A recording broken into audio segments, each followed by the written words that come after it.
افسوس یہ ہوتا ہے کہ رمضان المبارک اس میں بھی وہی سیاستیں، وہی خوش گپیاں. میں تو دعا مانگتا رہتا ہوں کہ اللہ روزوں میں کوئی الیکشن نہ آئے. آپ بھی آمین کہہ دیں. ورنہ وہی مصیبتیں، وہی جھوٹ سچ، وہی دروازوں پہ وہی. خدا کا واسطہ بس کر دو، رمضان شریف ہے، ٹھہر جاؤ ذرا. کیا ہو گیا ہے؟ میرے نبی پاک صلی اللہ علیہ وسلم نے فرمایا 11 مہینے جنت سجائی جاتی ہے اور پھر رمضان میں اللہ اپنے بندوں کے لیے جنت کے دروازے کھول دیتا ہے. 1 گھنٹہ پہلے صفائی کرتے ہیں مہمان نے آنا ہو تو 1 گھنٹہ، ورنہ بچے دوبارہ سے پھر چیزیں بکھیر دیں گے. 1 گھنٹہ پہلے صفائی ہوتی ہے، لمبی نہیں. لیکن میرے نبی پاک نے فرمایا رمضان کے لیے رب کریم 11 مہینے جنت کو سجاتا ہے. چھوٹی بات ہے، روزے آ گئے، معمولی حیثیت ہے. ہم لوگ انہی معاملات میں، میں منع کرتا ہوں، ہمیشہ منع کرتا ہوں، آپ کو ہر سال منع کرتا ہوں. میں پابندی سے 1-2 اخبار ڈیلی دیکھتا ہوں. میرا ناشتہ نہیں ہوتا جب تک اخبار نہ ہو، چونکہ بزرگوں کا فتویٰ ہے جمعے کا خطبہ وہ دے جو عالمی حالات سے باخبر ہو. ہم کوئی رسمی تقریر نہیں کرتے کہ لوگوں کو کہیں کہ روزے آ گئے تو کون سا مہینہ چل رہا ہے تو مہینے کے حساب سے خطاب ہو. رسول اللہ صلی اللہ تعالی علیہ وسلم کی امت کے جو ذمہ دار اور پہرے دار ہوتے ہیں انہیں امت کی پہرے داری کرنی ہوتی ہے. اس لیے وہ یہ نہیں دیکھیں گے کہ کون سا موضوع چل رہا ہے اس پر میں نے 1 گھنٹہ گزارنا ہے. ترجیحات پر بات ہوگی. بات یہ عرض کر رہا تھا کہ میں رمضان شریف میں اخبار نہیں دیکھتا. میری اپیل ہے آپ سے کہ آپ رمضان شریف میں نہ رمضان ٹرانسمیشن بھی نہ دیکھیں، ٹی وی پہ خبریں بھی نہ سنیں. سارا سال سنیے خبریں. ہماری خبریں سننے سے ملک میں کیا انقلاب آ گیا ہے. یا وہ جو ہم نے چوک میں کھڑے ہو کے تجزیہ کیا تھا اس سے کتنے لوگ سنور گئے. چھوڑیں، جتنا وقت ملے وہ آ کے مسجد میں بیٹھیں، اللہ کے گھر میں وقت گزاریں، ٹائم دیں. عبادت آپ کو زندہ کرے گی، روحانیت پیدا کرے گی، توانائی آئے گی، خوبصورتی آئے گی آپ کے اندر، آپ زندہ رہیں گے. دنیا داری دلوں کو مردہ کرتی ہے. قرآن کی تلاوت، اللہ کا ذکر، مسجد کی حاضری روح اور دل کو زندہ کر دیا کرتا ہے. مسجد میں بیٹھیں، وقت دیں، مہربانی کریں. اور یہ بھی آج میں بڑی ذمہ داری سے عرض کر رہا ہوں، اگر آپ کبھی زندگی میں مجھے بھی دیکھیں نا ٹی وی میں کسی عورت کے ساتھ میں کسی پروگرام پہ بیٹھا ہوں تو آپ بالکل لحاظ نہ کریں. آپ بالکل وہ چینل بند کر دیں. ہمیں ضرورت ہی نہیں. میرے لیے کوئی مفتی دلیل نہیں ہے تو عورت کے ساتھ بیٹھا ہے پروگرام میں. میں نے تو وہ والا قرآن پڑھا جس میں اللہ کریم نے کہا عورتیں آ جائیں تو مرد نظریں نیچی کر لیں. ہم نے تو وہ والا قرآن پڑھا جس میں حکم ہے کہ مرد آئے تو عورت اپنی نظر نیچی کر لے. تو جہاں علامہ صاحب کے سامنے لڑکی بیٹھی ہے ٹی وی میں انٹرویو لے رہی ہے وہاں نظریں نیچی ہوتی ہیں؟ کہاں سے فتویٰ آیا؟ حضرت جنید بغدادی تو فرمایا کرتے تھے کہ حسن بصری پڑھانے والا ہو، رابعہ بصری پڑھنے والی ہو. تو پھر بھی ان کو بغیر پردے کے پڑھنے پڑھانے کی اجازت نہیں ہے. بات ختم ہو گئی. میں کل مجھے سرکاری یونیورسٹی ہے جامعہ کوٹلی کشمیر کی، انہوں نے مجھے دعوت دی کہ آپ کو لیکچر دینا ہے سائنس، تقوی اور رمضان. تو اسٹوڈنٹس ہوں گے، کچھ پروفیسر ہوں گے. تو میں نے کہا کہ اتنے بڑی جگہ آپ نے مجھے بلا لیا، یونیورسٹی لیول کے طلباء تو بڑے آگے جا چکے ہوتے ہیں. چلیں خیر، میں وہاں حاضر ہوا. جب میں پہنچا تو ایک پروفیسر صاحب مجھ سے کہنے لگے کہ لڑکیاں بھی ہیں. تو میں نے کہا کہ ٹائم دیتے وقت آپ سے گزارش کی گئی تھی کہ لڑکیاں نہیں ہونی چاہیے. تو وہ ایک جملہ بولنے ہی لگے تھے تو میں نے ان سے کہا کہ آپ مجھے دکھیاں نوس مولوی سمجھ لیں، میں پرانے خیالات کا ہوں، آپ مجھے پرانا سمجھ لیں. اس لیے کہ میرے حضرت صاحب فرمایا کرتے تھے ہر چیز نہیں لے لینا، دین نہ نیا لینا. وہ 1400 سال پرانا ہی ہمیں ٹھیک ہے، ہمیں نیا دین نہیں چاہیے. کہنے لگے جی وہ بچیاں تھوڑی پیچھے بیٹھ جائیں گی. میں نے کہا آپ درمیان میں پردہ لگا لیں، میں انہیں نہ دیکھوں وہ مجھے نہ دیکھیں. ٹھیک ہے، بات سنیں، ختم ہو گئی.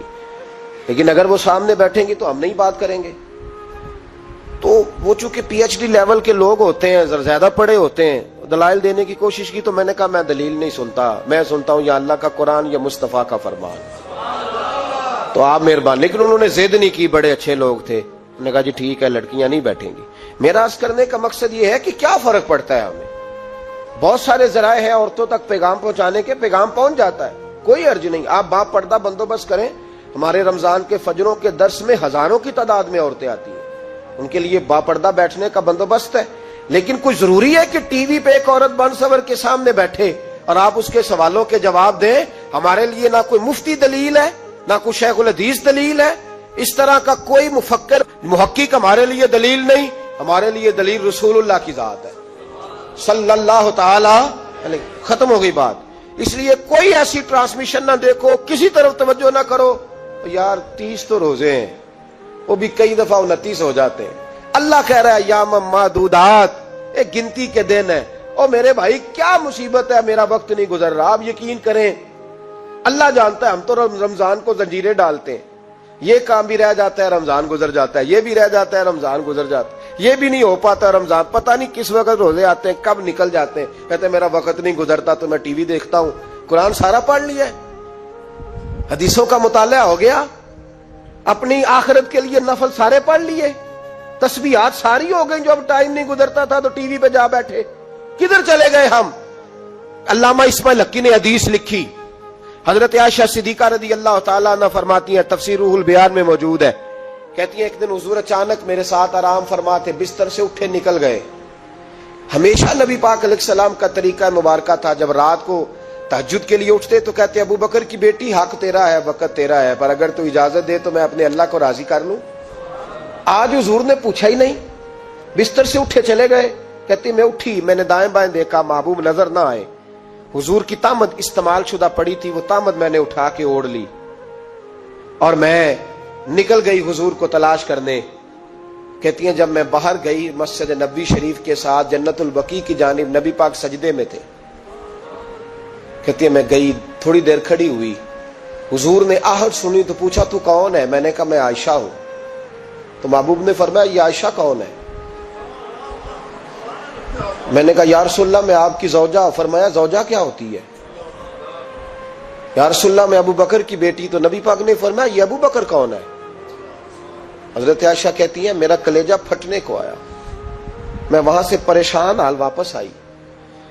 جب میں گئی تھی تب بھی ہلکی ہلکی بارش تھی, واپس لوٹی تو پھر بھی ہلکے ہلکے قطرے بارش کے گر رہے تھے. میں آ کے ہامتی کامتی بیٹھ گئی. تھوڑی دیر گزری تو نبی پاک تشریف لے آئے.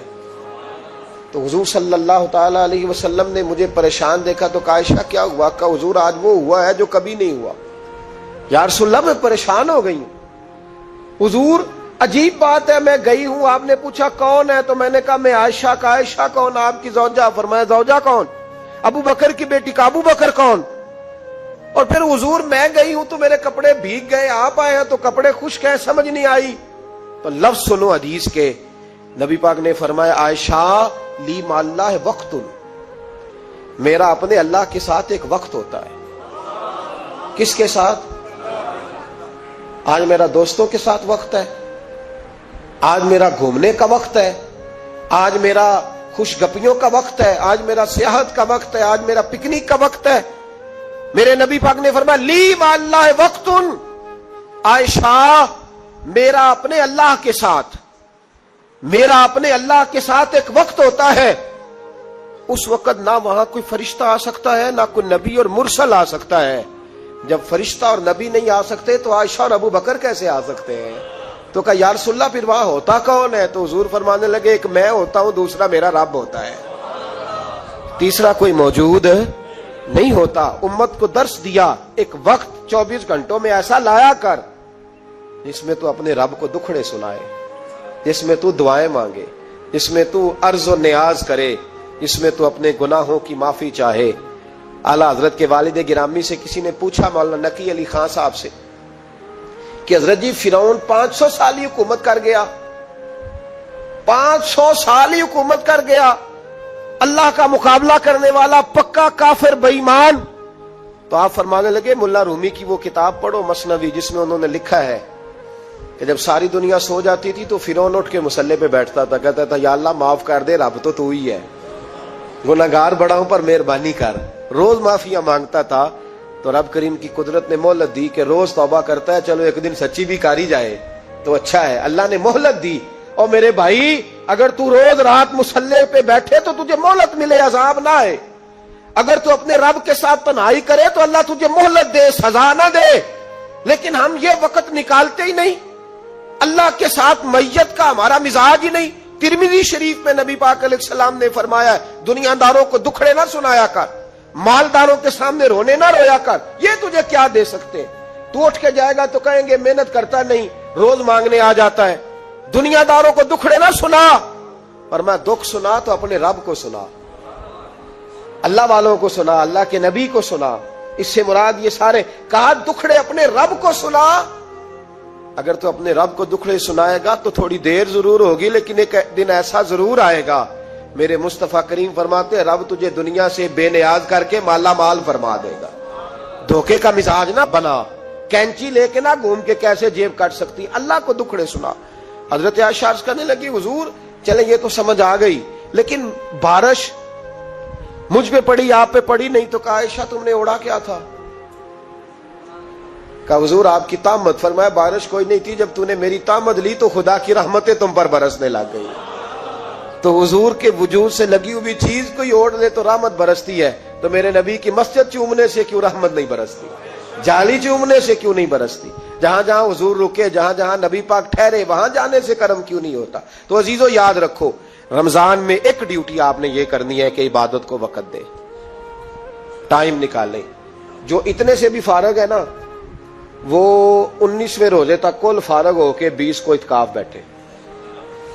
زندگی میں ایک دفعہ اعتکاف تو ویسے بڑا ضروری ہے، ہمارے بزرگوں نے لکھا ضروری ہے ایک بندہ اعتکاف کر لے زندگی میں ایک دفعہ، ہر سال کرے تو سنت ادا ہوگی۔ ویسے سنت مؤکدہ الکفایہ ہے، بستی میں اگر کوئی بھی نہ بیٹھے گا تو سارے گناہگار ہوں گے۔ ہم انشاءاللہ اس مسجد میں اس سال اجتماعی اعتکاف کریں گے۔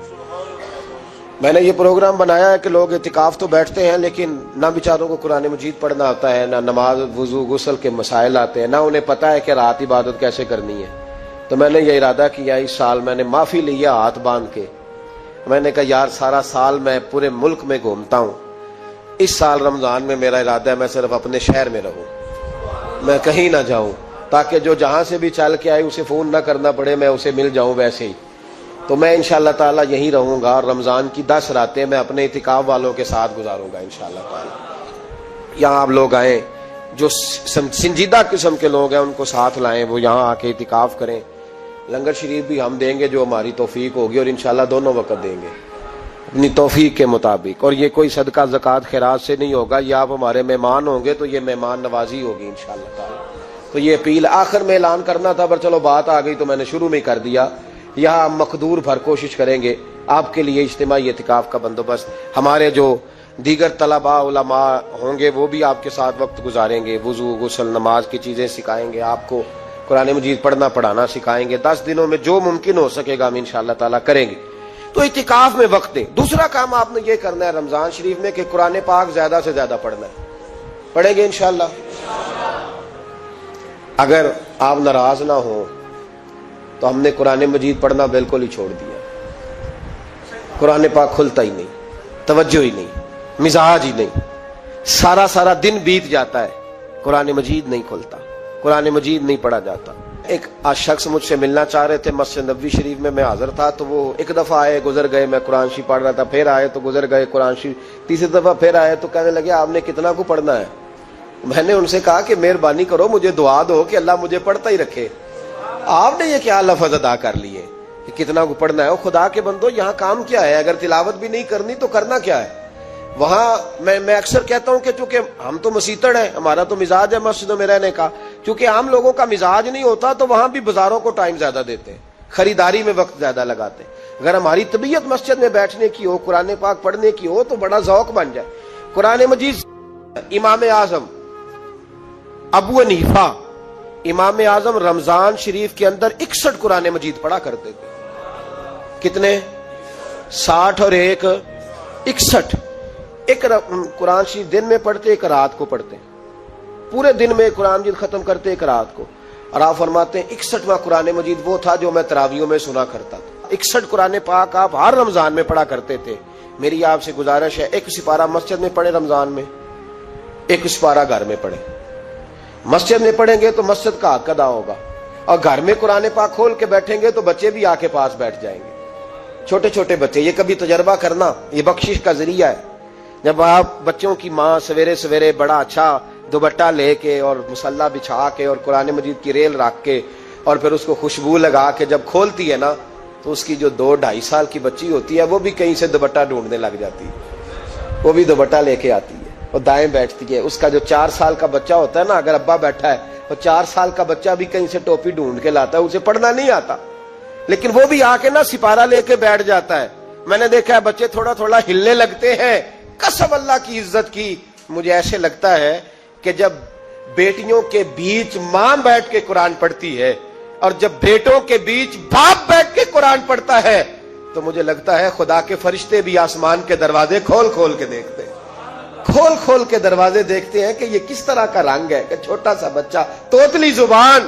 مجھے وہ حدیث پڑھ لینے دو جو امام جلال الدین سیوطی نے روایت لکھی ہے. فرمایا حضرت عیسیٰ علیہ السلام میں قبر کے پاس سے گزرے تو عذاب ہو رہا تھا, چند گھنٹوں کے بعد گزرے تو وہیں رحمتوں کا نزول ہو رہا تھا. حضرت عیسیٰ عرض کرنے لگے مولا میری مجال نہیں میں پوچھوں, چند گھنٹے پہلے یہاں عذاب تھا, اب یہیں کرم ہو رہا ہے.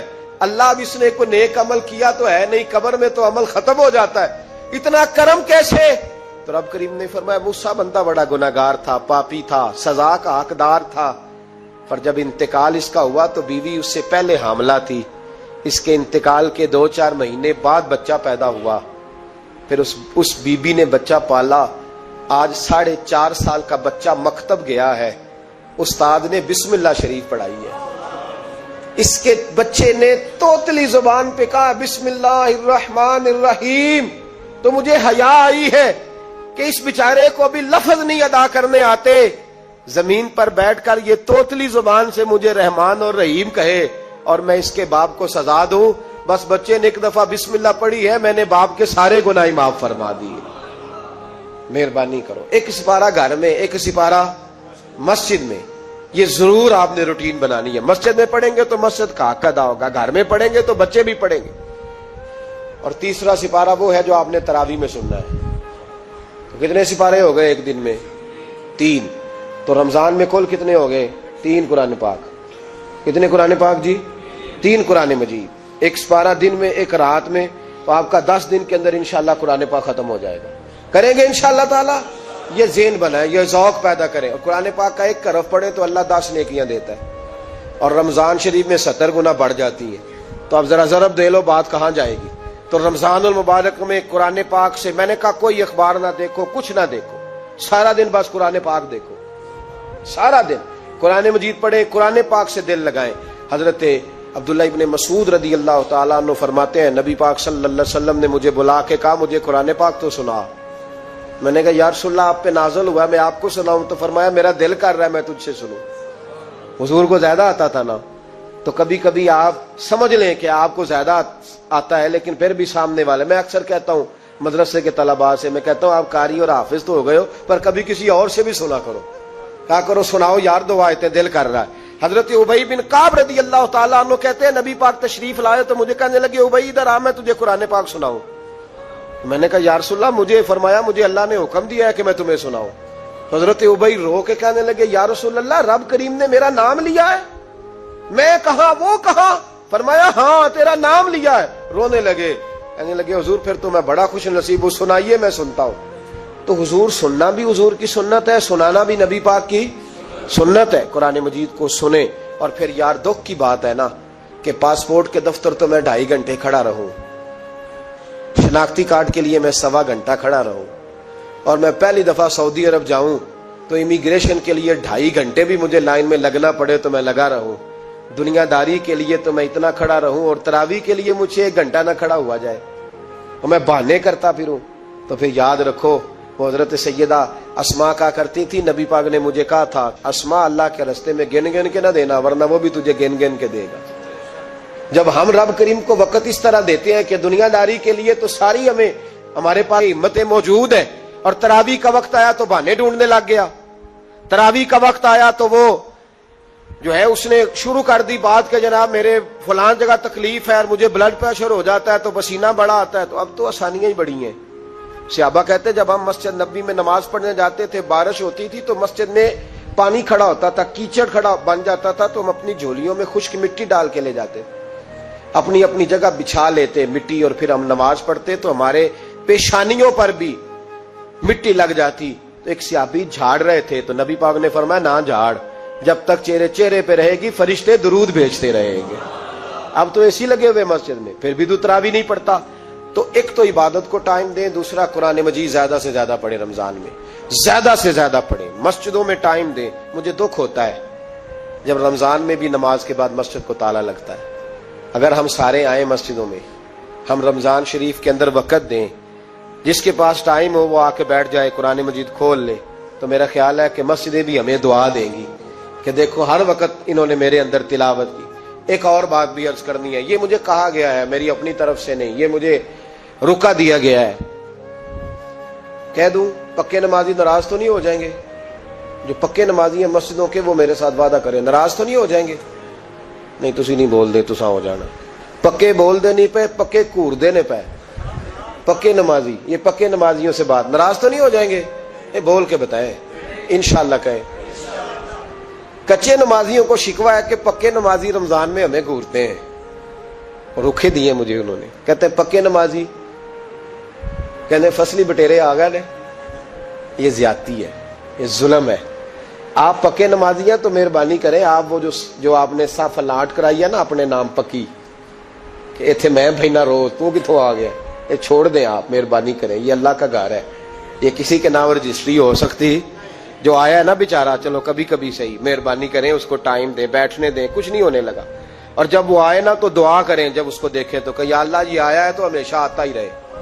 اس کو دعا دیں، مہربان. بچے شکوا کرتے ہیں، کہتے ہیں پکے نمازی سانس نہیں لینے دیتے مسجد میں. اور ایک بات اور، یہ حضرت علی کا قول ہے، اس کو دل کی تختی پہ لکھ لینا، دل کی تختی پہ. شیر خدا کی شیروں جیسی باتیں.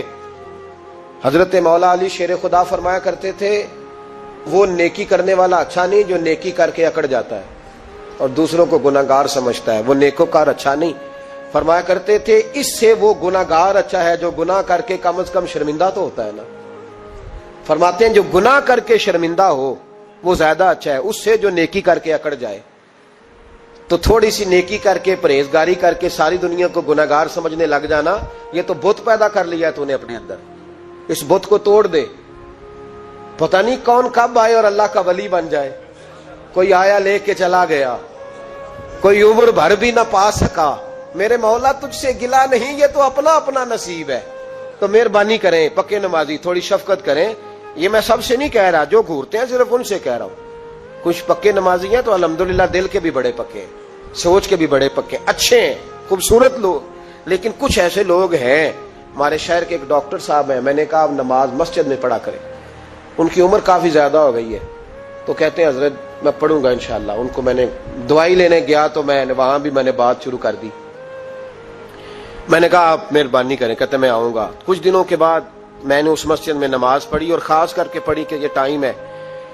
میں نے فون کیا کہ ڈاکٹر صاحب آپ نظر نہیں آئے. تو کہتے ہیں صاحب ناراض نہ ہو جان. نمازی مجھے کہتے تھے خیر ہے ڈاکٹر صاحب، کہیں غلط جگہ تبادلہ تو نہیں ہو گیا، کوئی مصیبت تو نہیں آ گئی؟ تو کہتا ہے مجھے شرم سی آتی ہے کہ نمازی اس طرح، ویسے بھی میں گیا نہیں، 60 سال عمر ہو گئی، تو اب نمازی تو یہ آپ کیا کر رہے ہیں؟ ہم کوئی اللہ کی رحمت کے منشی ہیں کہ ہم سے پوچھ کے وہ دے گا جس کو دے گا؟ کیا کرتے ہو؟ او بھائی، حضرت باجدید بستامی رحمت اللہ تعالی علیہ جیسے لوگ کہا کرتے تھے جنہوں نے ساری زندگی جھوٹ نہیں بولا، حرام نہیں کھایا. فرماتے تھے الفن کہتا ہوں، بالغ ہونے کے بعد نماز قضا نہیں کی، لیکن پھر بھی کہا کرتے تھے دعا مانگو میرا رب مجھ سے حساب نہ پوچھ لے. حساب والا نہیں ہوں میں، درگزر والا ہوں. عدل کریں تے تھر تھر کمبن اچیاں شانہ والے، یہ تو فضل کریں تے بخشے جاون میرے جے منہ کالے. تو مہربانی کریں آگے چلیں. رمضان شریف میں سخاوت کرنی ہے. حضرت انس بن مالک رضی اللہ تعالیٰ عنہ فرماتے ہیں جس طرح تیز آندھی چلتی ہے، ذرا مثال دیکھیں صحابی کی کتنی خوبصورت. فرماتے ہیں جس طرح تیز آندھی چلتی ہے نا، اس طرح رمضان میں میرے نبی کی سخاوت چلا کرتی تھی. نبی پاک ہر سائل کو دیتے. جو قیدی بند ہوتے نا، قیدی جنگ کے قیدی کفار، حضور انہیں بھی آزاد کر دیتے رمضان میں. فرماتے جاؤ تمہیں آزاد کیا. سخاوت کریں. اور میرا مشورہ ہے اس دفعہ غریبوں سے غریب سخاوت کریں. نسخہ دے رہا ہوں امیر ہونے کا. تو سخی ہو جا، رب کریم تجھے امیر کر دے گا. سخی بن جا. مالا والے سخی نہیں ہوندے تے سخیاں کول مال نہیں ہوندا. ایتھے اوتھے دوواں جہان نہیں، سخی کنگال نہیں ہوندا. سخی بن جاؤ. میرے نبی پاک علیہ السلام نے فرمایا بندہ کبھی بھی جیب کا سخی نہیں ہوتا، سخی وہی ہوتا ہے جو دل کا ہوتا ہے.